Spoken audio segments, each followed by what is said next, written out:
দর্শক আসসালামু আলাইকুম। খুবই দুঃখের সাথে আমি আপনাদের সামনে বলছি যে ইরানের এখন খুবই অবস্থা খারাপ।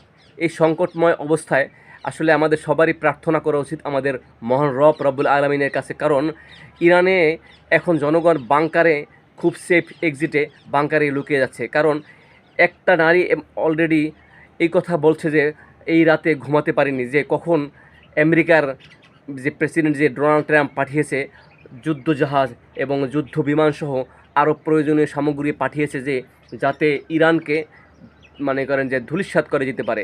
এই জন্য এই কথা শোনার সাথে সাথে তারা খুব সেফ এক্সিটে ছিল, কিন্তু রাত্রে বারবার তাদের ঘুম ভেঙে যাচ্ছে, বারবার ঘুম ভেঙে যাচ্ছে। পরবর্তীতে তারা সকাল হওয়ার পরেই সবাই বাংকারে নিজেরা সেফ এক্সিট নিচ্ছে।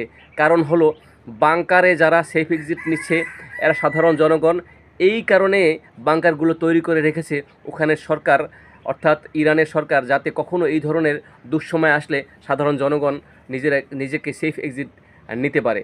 কিন্তু দুঃখের ও পরিতাপের বিষয়, আজকের মুসলমানদের মধ্যে এতটুকু চিন্তা নেই, এতটুকু ভাবনা নেই যে একটা দেশকে এইভাবে করছে, অথচ আশেপাশের কোনো দেশগুলো নিশ্চুপভাবে বসে আছে। ইরানের সরকার অলরেডি একটা কথা প্রকাশ করছে এবং মিডিয়ায় চলে আসছে যে আসলে ইরানের মধ্যে এজেন্ট কারা, যারা আমেরিকার প্রেসিডেন্ট ডোনাল্ড ট্রাম্পের কাছে বিক্রি হয়ে গিয়েছে। কারণ এই প্রেসিডেন্টের কারণেই এই এজেন্টদের কারণেই আসলে এইরকম একটা হুমকির মুখে পড়ে গেছে। এর আগেও ছোট ছোট যে দুর্ঘটনা ঘটেছে, সেই দুর্ঘটনাগুলো আসলে একটু বৃহৎ আকারই হয়েছে। একটাই কারণ, ওই এজেন্ট। এই এজেন্টরাই আসলে মূলত এমন ধরনের কাজের সাথে জড়িত হয়ে থাকে। অবশ্যই আমরা এই বিষয়ে সবাই সতর্ক, আমরা জানি। কিন্তু দুঃখ লাগে একটাই, যে আজকের ইরানের শক্তিশালী যে অবস্থা ছিল, এমন অবস্থা যদি আমাদের আশেপাশে আরও কিছু রাষ্ট্রে থাকতো, তাহলে এইরকম হুমকি ট্রাম্পের দেওয়া সম্ভব হতো না।